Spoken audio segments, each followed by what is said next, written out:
একদিন খলিফা হারুনুর রশিদ এবং উজির জাফর মাহমুদ ছদ্মবেশে ঘুরছিলেন। পথের এক জায়গায় দেখলেন এক ফকির দাঁড়িয়ে আছে। তারা দুজন তার দিকে এগিয়ে গেলেন। ফকির পদশব্দ শুনে আওয়াজ দিল, আল্লাহর নামে কিছু খয়রাত দিন। খলিফা ফকিরের হাতে একটি আশরাফি বা স্বর্ণ মুদ্রা রাখলেন এবং সামনে এগিয়ে যেতে লাগলেন।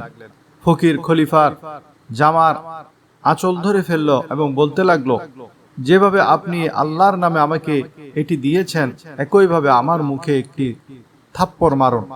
খলিফা হারুনুর রশিদ এই অদ্ভুত আবদার শুনে খুব অবাক হলেন।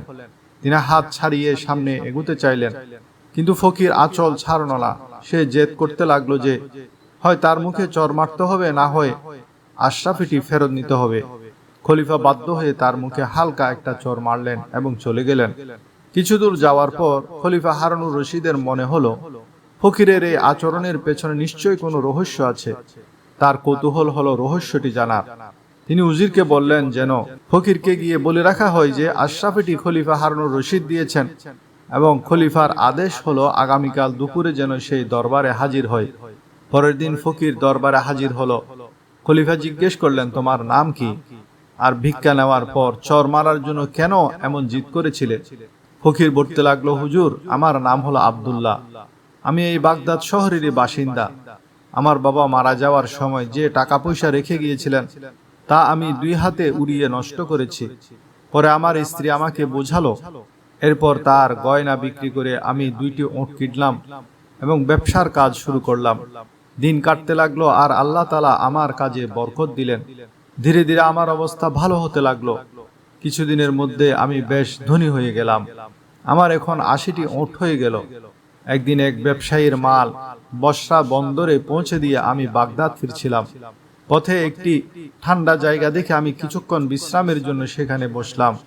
ওটগুলোর পা বেঁধে চড়ে খাওয়ার জন্য ছেড়ে দিলাম। কিছুক্ষণ পর এক বৃদ্ধ দরবেশ পাশ দিয়ে যাওয়ার সময় আমার কাছে এলেন। সালাম দোয়া বিনিময়ের পর তিনি আমার পাশে বসলেন। আমরা গল্প করতে লাগলাম। কিছুক্ষণ পর আমরা একসঙ্গে খাবার খেলাম। খাওয়ার সময় দরবেশ বললেন যে এই জায়গার কাছের পাহাড়ে অনেক বড় এক গুপ্তধন আছে। তুমি চাইলে আমি তোমাকে সেখানে নিয়ে যেতে পারি। সেই গুপ্তধন যদি তোমার সব ওটের উপর বোঝাই করো, তবুও তা এক মুষ্টি পরিমাণও কমবে না। এই কথা শুনে আমার মনে লোভ জাগলো।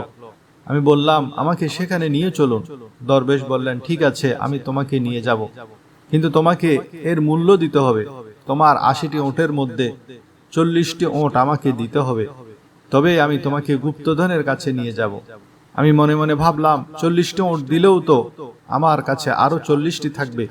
গুপ্তধন বোঝায় 40টি ওঁটই তো আমার 40 পুরুষের জন্য যথেষ্ট হবে। এত বড় গুপ্তধনের বদলে মাত্র 40টি ওঁট কিছুই না। আমি রাজি হলাম। তিনি আমাকে সঙ্গে নিয়ে চললেন। কিছুক্ষণ পর একটি পাহাড় দেখা গেল। আমরা পাহাড়ের ভেতর ঢুকলাম। কিছুক্ষণ হাঁটার পর দরবেশ থামলেন এবং বললেন যে আমরা গুপ্তধনের কাছে পৌঁছে গেছি। তিনি কিছু কাঠ জোগাড় করে আগুন জ্বালালেন এবং সুগন্ধি জাতীয় কিছু ছিটিয়ে কি যেন পড়তে লাগলেন। মুহূর্তের মধ্যে মাটি ফেটে গেল এবং সেখানে একটি আলিশান দরজা দেখা গেল। আমরা ভেতরে ঢুকলাম। আমি ভেতরে গিয়ে অবাক হয়ে গেলাম। চারদিকে সোনা, হীরা, জহরত স্তূপ হয়ে আছে। আমি পাগলের মতো এই ধনের উপর ঝাঁপিয়ে পড়লাম এবং আমার ওঁটগুলোতে বোঝাই করতে লাগলাম। যখন সব ওঁট বোঝাই হয়ে গেল এবং আমরা বের হলাম, তখন দরবেশ তার পকেট থেকে রূপার একটি কৌটা বের করলেন এবং আমাকে দেখিয়ে আবার পকেটে রেখে দিলেন। এরপর তিনি আবার কিছু পড়লেন এবং পাহাড়ের দরজা বন্ধ হয়ে গেল। দরবেশ আমাকে বিদায় জানিয়ে তার 40টি ওঁট নিয়ে চলে যেতে লাগলেন। আমি আমার 40টি ওঁট নিয়ে বাগদাদের দিকে রওনা হলাম। কিছু দূর যাওয়ার পর আমার মনে হলো, শুধু শুধু আমি 40টি ওঁট দরবেশকে দিয়ে দিলাম। ওগুলো থাকলে তো আমি আরো বড় ধন সম্পত্তির মালিক হতাম। আমি ভুলেই গেলাম যে তার কারণে আমি এত মাল পেলাম। আমি দৌড়ে দরবেশের কাছে গেলাম এবং বললাম, আপনি তো একা এত ওঁট সামলাতে পারবেন না, বরং 10টি ওঁট আমাকে ফেরত দিন। দরবেশ কিছুই না বলে 10টি ওঁট দিয়ে দিলেন। 10টি ওঁট নিয়ে আসার সময় আমার আবার মনে হলো, আমি বড়ই বোকামি করেছি, আরো চাইলে তো পাওয়া যেত। আমি আবার দৌড়ে গেলাম এবং বললাম, আপনি একলা মানুষ, 30টি ওঁট সামলানো আপনার জন্য কঠিন, আরো 20টি ওঁট আমাকে দিয়ে দেন। দরবেশ এবারও কিছু না বলে 20টি উট দিয়ে দিলেন। শেষে তার কাছে মাত্র 10টি রইল। লোভে আমি অন্ধ হয়ে গিয়েছিলাম। আমি আবার ফিরে গিয়ে কৌশলে বাকি 10টি উটও তার কাছ থেকে নিয়ে নিলাম। সব উট নিয়ে আসার সময় আমার সেই রূপার কৌটার কথা মনে পড়ল। আমি ভাবলাম ওই কৌটায় নিশ্চয় এমন কিছু আছে যার জন্য দরবেশ কোনো কথা ছাড়াই সোনা বোঝাই উটগুলো আমাকে দিয়ে দিলেন। আমি আবার ফিরে গেলাম এবং অনেক প্রশংসা ও কাকুতি মিনতি করে কৌটাটি চাইলাম, কিন্তু দরবেশ পরিষ্কার না করে দিলেন। তার না বলাতে আমার বিশ্বাস আরো দৃঢ় হলো যে এখানে গুপ্তধনের চেয়েও দামি কিছু আছে। লোভ আমার চোখের উপর পর্দা টেনে দিয়েছিল। আমি দরবেশকে হুমকি দিলাম যে যদি তিনি কৌটাটি না দেন তবে আমি সেটি ছিনিয়ে নেব। দরবেশ যখন দেখলেন আমি কৌটা ছাড়া যাব না, তখন তিনি সেটি বের করে আমার হাতে দিলেন। আমি কৌটা খুলে দেখলাম তাতে এক অদ্ভুত সুরমা আছে। দরবেশ বললেন, এটি এমন এক সুরমা যা ডান চোখে লাগালে মাটির নিচের সব গুপ্তধন দেখা যায়। শুনে আমি খুব খুশি হলাম। আমি তাকে অনুরোধ করলাম যেন তিনি আমার ডান চোখে সুরমা লাগিয়ে দেন। তিনি তাই করলেন। সুরমা লাগাতে আমি মাটির নিচে সকল ধন সম্পদ দেখতে পেলাম। আমি ভাবলাম এক চোখে লাগালে যদি এই হয় তবে 2 চোখে লাগালে তো না জানি আরো কি দেখা যাবে। আমি তাকে জেদ করলাম বাম চোখেও লাগিয়ে দিতে। দরবেশ বললেন, খবরদার, এটি করো না, এর প্রতিক্রিয়া উল্টো। বাম চোখে লাগালে তুমি চিরতরে অন্ধ হয়ে যাবে। কিন্তু আমি ভাবলাম দরবেশ নিশ্চয়ই মিথ্যা বলেছেন যাতে আমি সব দেখতে না পাই। আমি জেদ করতে লাগলাম।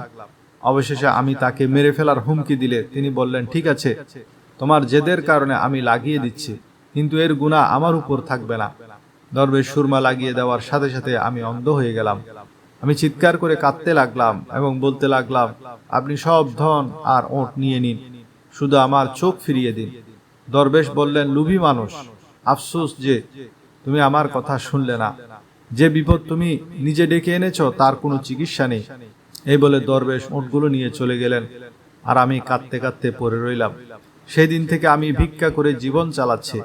আর আমি প্রতিজ্ঞা করেছিলাম যে কেউ আমাকে ভিক্ষা দেবে তাকে আমি বলবো আল্লাহর নামে আমাকে একটি চর মারতে, যাতে আমার লোভের সাজা আমি এই দুনিয়াতেই পাই। আপনি যখন ভিক্ষা দিলেন আমি আপনাকেও সেই অনুরোধই করেছিলাম। আপনি আমার অপরাধ ক্ষমা করবেন। ফকিরের কাহিনী শুনে খলিফা বললেন, সত্যি তোমার কাহিনী শিক্ষণীয়। লোভের পরিণাম ভয়াবহ। এখন থেকে তুমি ভিক্ষা করা আর চর খাওয়া ছেড়ে দাও।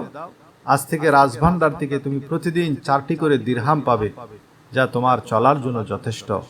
ইসলামী মনীষীদের মতে 4টি কাজ করলে আল্লাহ তাআলা বান্দার রিজিকে বরকত দান করেন। নাম্বার 1, তাহাজ্জুদের নামাজ, রাতের শেষ অংশে আল্লাহর ইবাদত করা। নাম্বার 2, অধিক পরিমাণে ইস্তিগফার, বারবার আল্লাহর কাছে ক্ষমা প্রার্থনা করা। নাম্বার 3, দান সদকা করা, নিয়মিত অভাবী মানুষকে সাহায্য করা। নাম্বার 4, জিকির করা, দিনের শুরু ও শেষে আল্লাহর স্মরণে মগ্ন থাকা।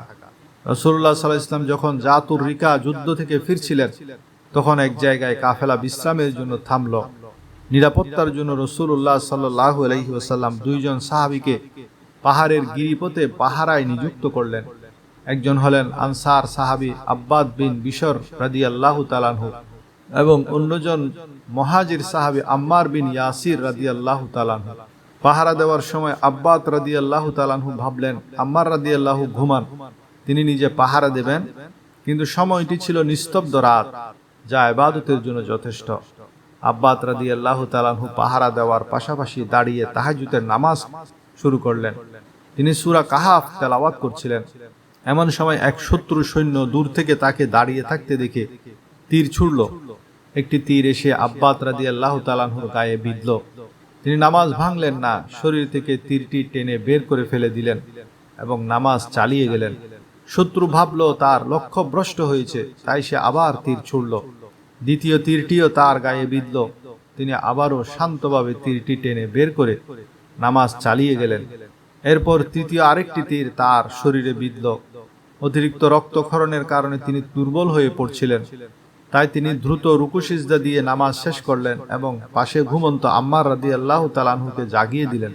আম্মার রাদিয়াল্লাহু তাআলা আনহু জেগে উঠে আব্বাদের রক্ত দেখে আঁতকে উঠলেন এবং বললেন, সুবহানাল্লাহ, প্রথম তীরের আঘাতেই কেন আমাকে ডাকলেন না?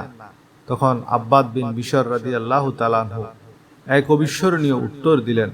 তিনি বলেন, আমি নামাজে সূরা কাহাফ তেলাওয়াত করছিলাম। এই সূরার মাধুর্য আর আল্লাহর সাথে কথোপকথনের যে স্বাদ আমি পাচ্ছিলাম তা মাঝপথে থামিয়ে দিতে আমার মন চাইছিল না।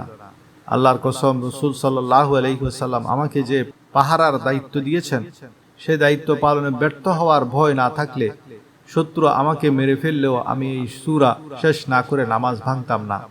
এই ঘটনাটি আমাদের শেখায় যে মহান আল্লাহর সাথে যখন বান্দার সম্পর্ক গভীর হয় তখন শরীরের কষ্ট বা তীরের আঘাতও ইবাদতের স্বাদের কাছে তুচ্ছ মনে হয়।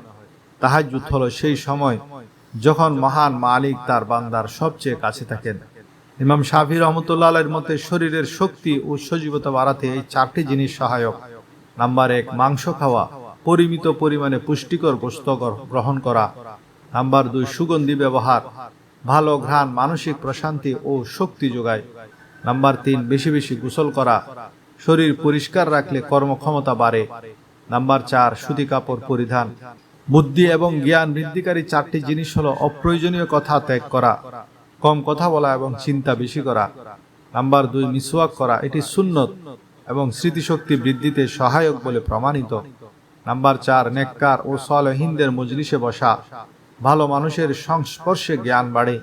নাম্বার 4, ওলামায়ে কেরামের সাহচর্য, অভিজ্ঞ ও জ্ঞানী ব্যক্তিদের সান্নিধ্য গ্রহণ। চোখের দৃষ্টিশক্তি বৃদ্ধিকারী 4টি জিনিস হলো নাম্বার 1, কাবা শরীফের দিকে তাকিয়ে থাকা, ঈমানি নূর ও দৃষ্টির জন্য উপকারী। নাম্বার 2, শোয়ার সময় সুরমা ব্যবহার করা, এটি চোখের জ্যোতি বাড়াতে সাহায্য করে। নাম্বার 3, সবুজ শ্যামল প্রকৃতি দেখা, ঘাস বা গাছের দিকে তাকালে চোখের ক্লান্তি দূর হয়। নাম্বার 4, পরিষ্কার পরিচ্ছন্ন জায়গায় বসা, ধুলোবালি মুক্ত পরিবেশে চোখ ভালো থাকে। ইমাম শাফি রহমতুল্লাহ আলাইহি বলতেন, জ্ঞান অর্জন হলো আলোর মতো, আর পাপাচার সেই আলোকে নিভিয়ে দেয়। তাই যে কোনো ধরনের উন্নতি, রিজিক, স্বাস্থ্য ও জ্ঞান ধরে রাখতে হলে পাপাচার থেকে দূরে থাকা এবং হালাল উপার্জনের উপর গুরুত্ব দেওয়া অপরিহার্য। তাছাড়া লোভ মানুষের সব অর্জনকে ধ্বংস করে দেয়। তাই এই ভালো অভ্যাসগুলো পালনের পাশাপাশি অন্তরকে লোভ ও হিংসা থেকে মুক্ত রাখা জরুরি। প্রিয় বন্ধুরা, অন্ধ আব্দুল্লাহর এই জীবন কাহিনী আর ইমাম শাফি রহমতুল্লাহ আলাইহির অমূল্য নসিহত আমাদের একটি চরম সত্যের মুখোমুখি করে। আমরা সারা জীবন শুধু টাকা আর সম্পদের পেছনে ছুটি, কিন্তু ভুলে যাই যে অন্ধকারের সুরমা নয়, বরং আমাদের চোখের আসল আলো হলো ঈমান আর তৃপ্তি। লোভ মানুষকে অন্ধ করে দেয়, কিন্তু আল্লাহর উপর ভরসা মানুষকে প্রকৃত রাজা বানায়। এই যে রিজিকের বরকত, শরীরের শক্তি আর জ্ঞানের কথা আমরা জানলাম, এগুলো শুধু শোনার জন্য নয়, বরং জীবনে কাজে লাগানোর জন্য। আজকের এই আলোচনার কোন বিষয়টা আপনার কাছে সবচেয়ে বেশি হৃদয়স্পর্শী মনে হয়েছে? আর আপনার জীবনেও কি এমন কোন অভিজ্ঞতা আছে যা আমাদের সবার শেখা উচিত? অবশ্যই কমেন্ট করে জানান। আর ভিডিওটি যদি আপনার মনে সামান্যতম আলো ছড়াতে পারে, তবে এটি শেয়ার করে আপনার প্রিয়জনদের দেখার সুযোগ করে দিন, কারণ একটি ভালো কথা মানুষের জীবন বদলে দিতে পারে। আল্লাহ আমাদের সবাইকে সঠিক পথে চলার তৌফিক দান করুন। আমিন।